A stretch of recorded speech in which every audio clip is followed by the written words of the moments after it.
Aš savo aplinkoje turbūt duočiau 9. 700. 8. Manau, kad 9. Jo, ne daugiau, 5 tikrai. Na, gal man labai geri vyrai papuolė, tai kokį 6-7 gal duočiau.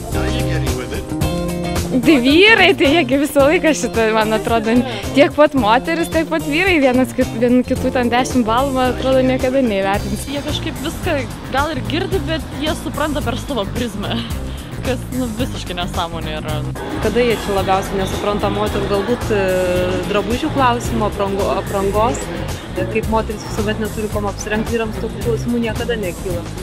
Kavos neša ir komplimentą pasako, nu, kartais ir pabara, ir kažką pikto gal pasako, bet tik norėtume padėti. Tai dėl to dedu pliusą. Va čia tai geras, bet jeigu mano vyras pradėtų gaminti, tai va čia turbūt būtų 10 balų. Sugalvojau. Už netikėtą dovaną, kur galbūt pati net nesugalvotum, kad to nori, bet kai gauni, supranti, kad kaip tik to ir norėjai. Nu, pavyzdžiui, rankinukas. Kiekvieną smulkmeną galima, elementarią staigmeną, raštelį, žinutę galima įvertinti 10 balų. Priklauso nuo to, kokią moteris vertina. Man atrodo, užtektų tiesiog dėmesį, kad parodytų.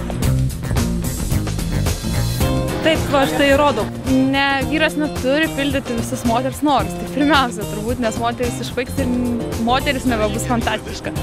Ar dar yra daug laiko pasitempti kažkam? Kažkaip kol kas, tai bent jau mano vyras, man visai gerai šitai. Tai, ką jisai daro, taip kaip jis elgiasi ir kažkaip tai plius senai mačiau. Tai...